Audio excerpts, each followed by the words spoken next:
So in our last lecture, we discussed how Houston Smith believes Buddhism may have been able to spread to or throughout so much of Asia. There seem to be some characteristics about the religion that seem to make it more inviting to certain types of people. We talked about how Buddhism can often be seen as an empowering religion, where individuals and their well-being is completely determined by their own practice, their own behavior, as opposed to somebody else, some other figure or authority within the religion.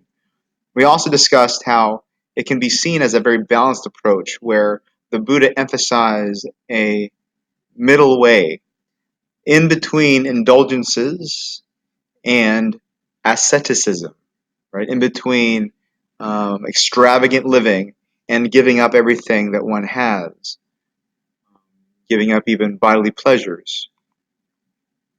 Some people who might be would find Buddhism appealing because it seems to be a very rational religion, where what's taught isn't meant to be taken for granted, but to be experimented with, where the Buddha encouraged people to gather empirical data, do a practice, follow a teaching, and see how it works for you.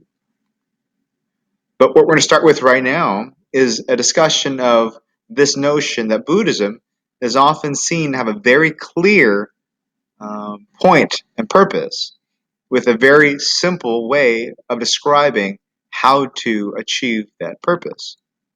This purpose, this goal, is simply to end suffering, to escape the wheel of samsara.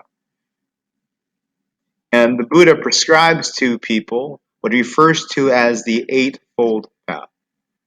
So this is where we'll be going for the next few lectures, discussing this idea of suffering, and in the next lecture, discussing the specifics of this Eightfold Path. The discussion for this week is going to be centered around your experience of suffering. So you'll be asked to describe a specific time when you felt unhappy, distressed, anxiety, frustration, anger, etc. And then relate it to the Buddha's understanding of suffering. How might the Buddha explain your experience of suffering? So, where we last left off with the mythology was the Buddha was looking for ways of alleviating suffering, ways of helping humanity deal with suffering, specifically old age, illness, death. And he finally got to a point where he just sat underneath the Bodhi tree and meditated, keeping his mind open and clear for possible insights about the nature of how the world worked. And he found several things. The first thing we'll talk about is his insight into the three marks of existence. The second thing we'll talk about is this notion that he arrived at concerning how things work together, that's referred to as dependent origination. And then lastly, we will talk about his four noble truths. So here he is sitting underneath the Bodhi tree meditating. And the question is, what did he see? What did he experience? Well, he noticed the same thing he noticed while in his kingdom. He noticed that people suffered, that suffering existed. So the first mark of existence is dukkha. Life in the world is full of suffering. Now, dukkha can also have a different connotation than how we normally think of suffering. So you have to remember, we're trying to take a language that existed way, way, way before our language, and we're trying to relate it to the words we use. Dukkha is often translated to mean suffering, but dukkha can also have a connotation related to dissatisfaction, frustration, disturbance. And in fact, when we see how the term was often used, it was also often used in relationship to a wheel. So when a wheel gets kind of off center, the ride becomes unnerving. The ride becomes a little frustrating. So dukkha can be seen as related to life being off joint, off center. What else did he see? Well, underneath the Bodhi tree, staring at nature, staring at the world, he also saw the following.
So what did the Buddha see? The Buddha noticed that everything constantly changed. Everything constantly evolved and became something different. This was his second mark of existence, anicca.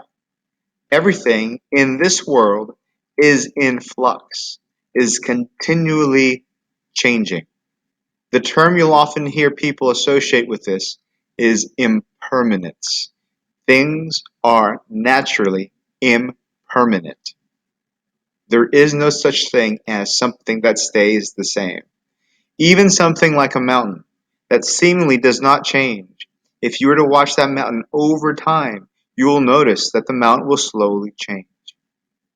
The mountain slowly evolves, erodes, etc. The third thing, what else did he see? Well, he saw people. But what he noticed about people was that they too also always continuously evolved and changed. Which leads us to return to the question I had posed to you last time. If we were to ask, where are you? What would you say? If we were to ask, who are you? What would you say? For the Buddha, the third mark of existence is anatta, that there is no such thing as a permanent self. Because even this I, that I believe has existed today, yesterday, the day before that, years before that, etc., even that I does not stay the same. There is no permanently existing self that persists through time. There's no I that's here today that was also here yesterday. Because that thing, that entity that we referred to as me from yesterday, is not the same thing that's here right now. If we really take a close look at ourselves, says the Buddha, we'll notice that everything about who we think we are is continually in flux. Our bodies are continually changing. Skin color, hair, nails, everything about us is continually in motion, continually changing. Our thoughts are continually changing. What we think about, our opinions, our perceptions, continually changing. Our feelings, our feelings can move and sway from one moment to the next, not necessarily being persistent throughout our entire lives. Our memories, oftentimes people say, I am the same person that was here yesterday because I remember the experiences that that person had yesterday. Yet our memories continually change. They evolve, they degrade, we add on to them.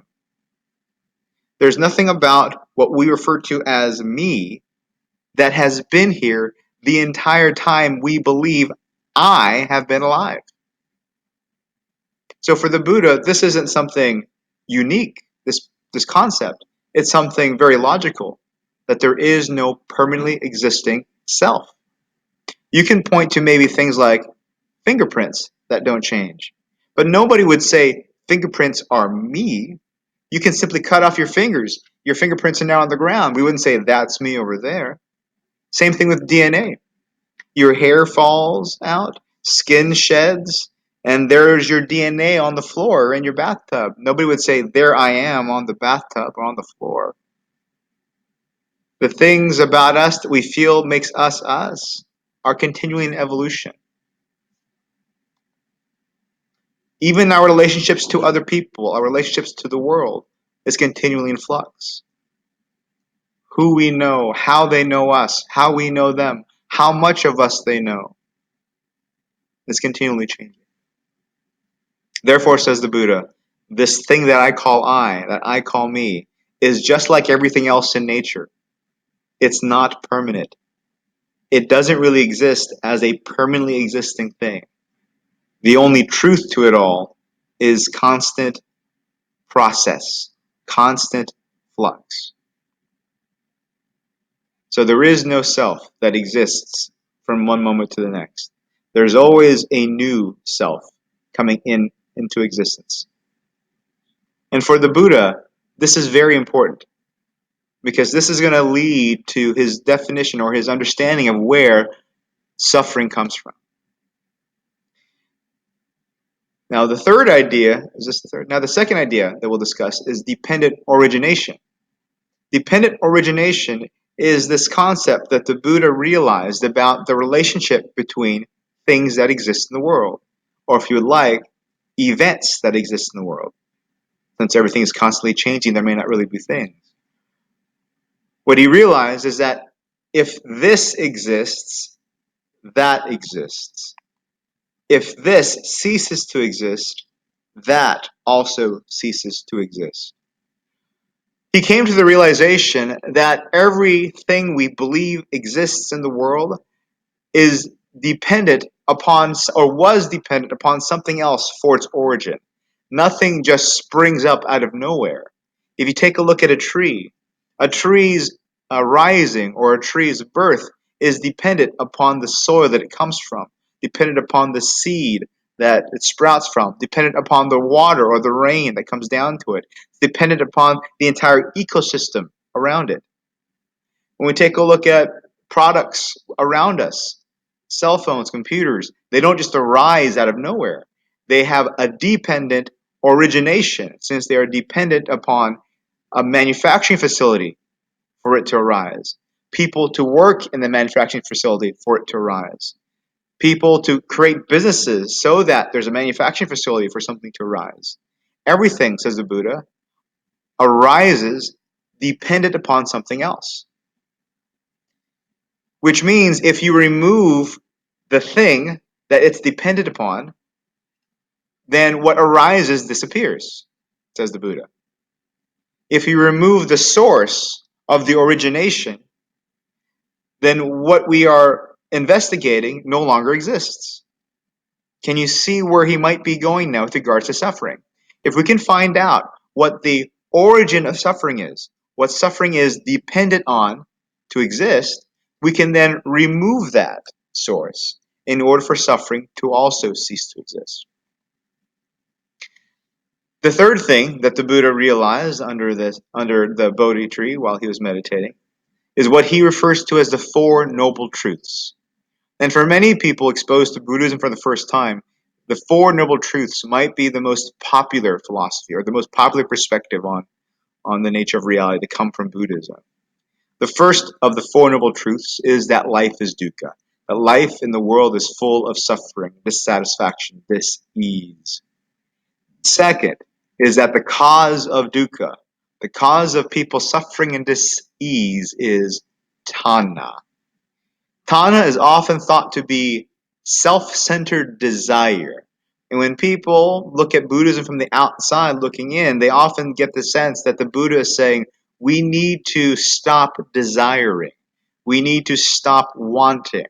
And then if we stop wanting, stop desiring, we can alleviate suffering. This isn't exactly what the Buddha had in mind. And we'll see why in a second. In order to get a better sense of this, we might want to expand our idea of what tanha means. Tanha doesn't just mean desire the way we think of the word desire. Tanha can be interpreted to mean thirsting for, craving, or grasping. Let's review various types of experiences that we've had in our lives where we may have thirsted for something, craved something, or grasped something. Have you ever had a great desire for a car, or the new pair of shoes, or the good grade? Have you ever felt as if you were craving it? Have you ever felt as if you were thirsting for it, consumed by it? So much so that that grasping, that craving, may have even gotten in the way of you getting the good grade. May even got in the way of you attaining the thing that you wanted, because the desire consumed you. We can also think of experiences where we are in unpleasant circumstances, where maybe you trip, where maybe somebody disappoints you, where maybe somebody gives you a look of disapproval. And then we start to crave a separation from those unpleasant experiences. Imagine you wanted to have a party outside, and you've organized this months in advance. You sent out invitations. The day of your outdoor party comes, and then rain starts to fall. There's nothing you can do about the rain falling.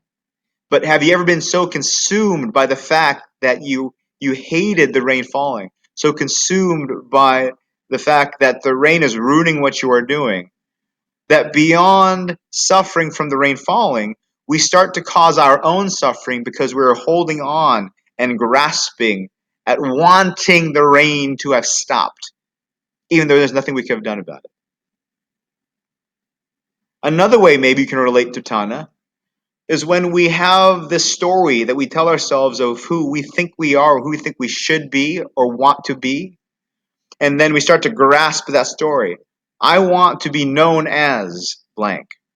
I want people to perceive me as blank. I wish to have a life that's like blank. And then we start to be consumed by that, consumed by having to maintain a certain story of who we are. So much so that when people say something to us that quote unquote offends us, we feel unnerved by it because we're so much clung to the story of who we think we should be or who we think other people should think of us as. Let's imagine that you get the object of your desire. Let's imagine you get something like the new cell phone. Let's say I wanted that cell phone, I desired it, I got it. Have you ever experienced the fact, or have you ever had the experience that once you get the object of your desire, it's not as if the craving goes away, and now we start to crave making sure nothing happens to this. We start to be consumed by the fear of that thing being taken away from us. Maybe you have desired a new car, and then you buy the new car, and then maybe you become consumed by the fear of damaging your new car, of scratching your new car, of ruining the tires of your new car. It's as if we can't lose. We crave what we want, but then we get what we want, and then we crave nothing happening to with what we want, nothing changing. The Buddha says all of these sorts of cravings lead to suffering. And if you notice, all of these cravings come from us. They're us grasping for something, grasping for things to be different, grasping for things not to be different. He says it's based upon ignorance. He says a lot of Tana is based upon the false idea of if I were to be able to get what I want, I will be happier. If I were to be able to get what I desire, I would be happier. If I were to be able to maintain what it is I currently like about my life, I will be happier. Maybe you know certain individuals who have been craving a certain relationship, and now that they have a good relationship, they're constantly worried about what might happen to it. Again, for the Buddha, it revolves around this thing, this I that we believe exists, trying to maintain its happiness, making sure we attain the desires that it wants. For the Buddha, he says, if you really reflect, if you really think about this scientifically and look at the circumstances in your life, you will notice that oftentimes getting what you want often leads to more wanting and hence more suffering. Imagine what happens when you buy that TV that you desire and then you get the TV. After watching it or using it for so long, you might start to crave a new or better one, all because you're trying to fulfill the desires of this I. It's no wonder then that lots of people take this approach in their lives to be happy. The get what you want approach, right? Believing that if you attain the material possessions, if you get the new car, or if you get the new man, a new girl in your life, if you attain the right family, the type of family, the right type of lifestyle, the right type of career, the right type of status, that we'd be happy.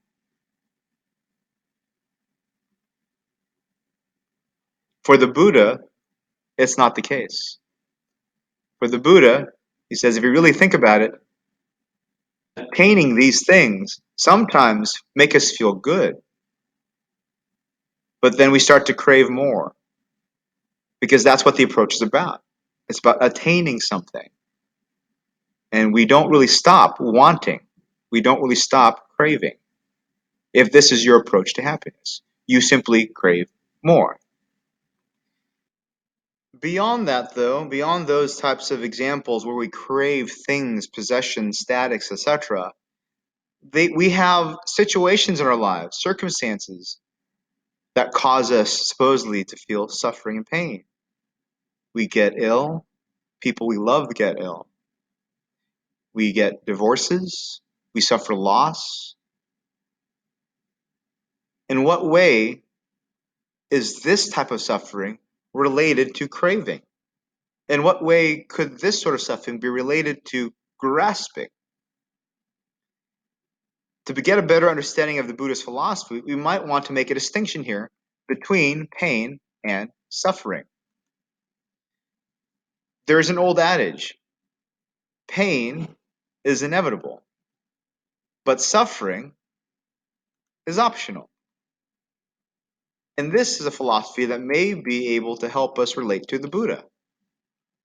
The Buddha asks us to take a look at these sorts of situations that we have no control over.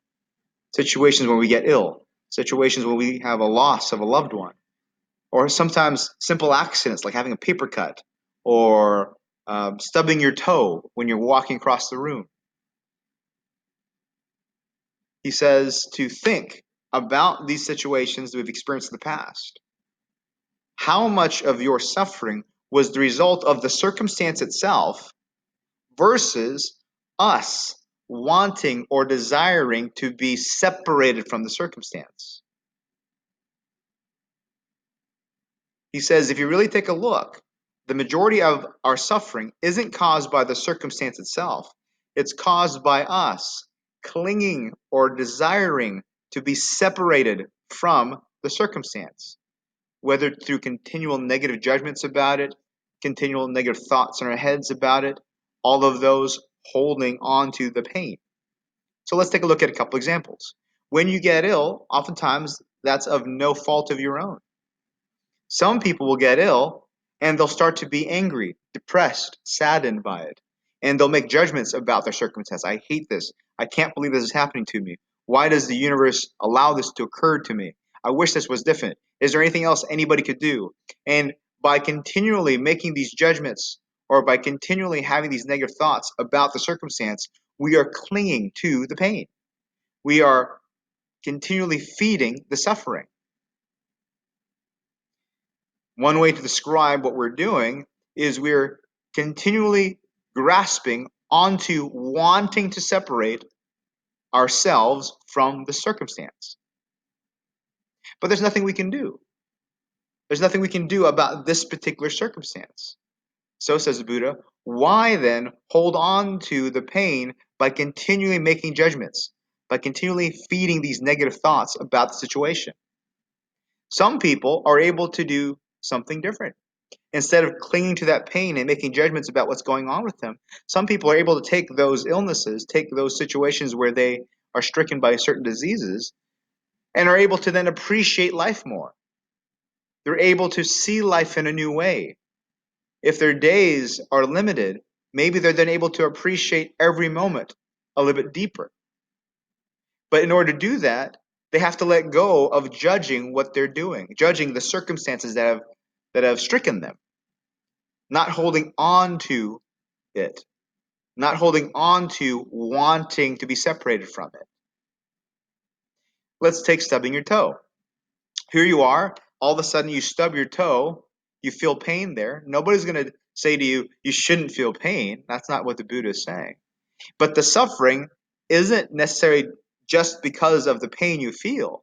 Oftentimes we continue the suffering by continually judging the experience, continually placing blame, continually holding on to our negative thoughts about what happened.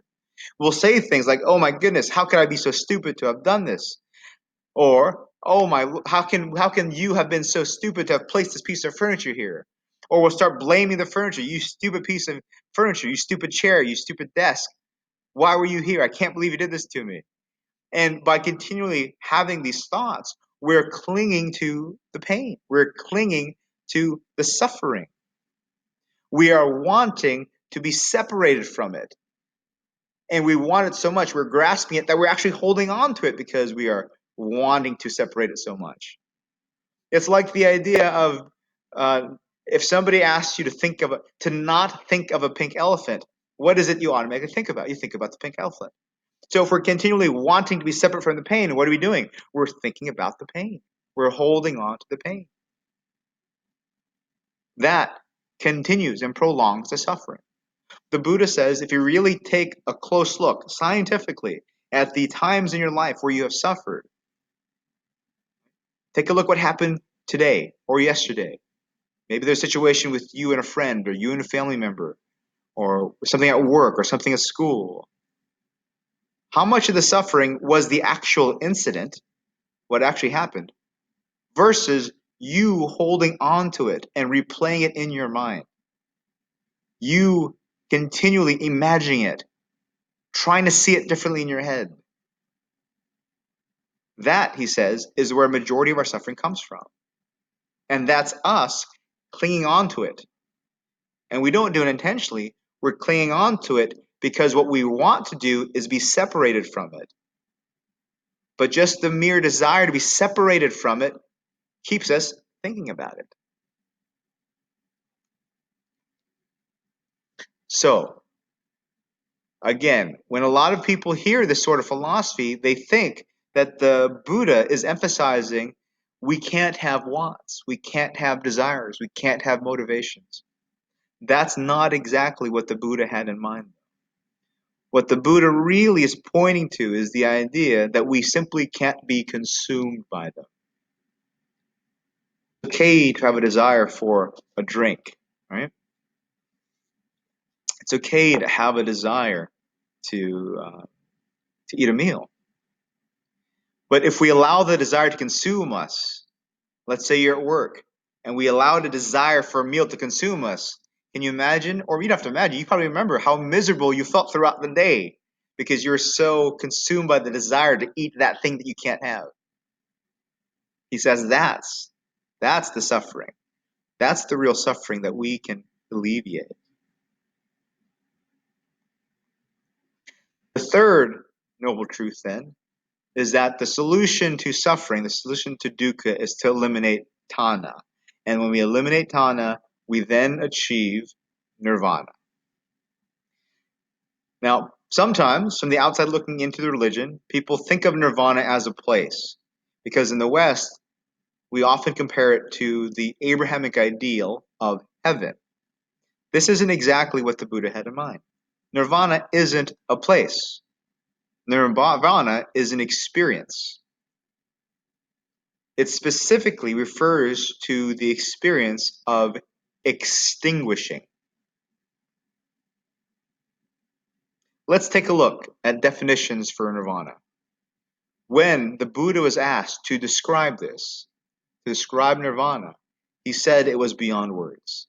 It was beyond language. Words could not appropriately describe the experience of nirvana.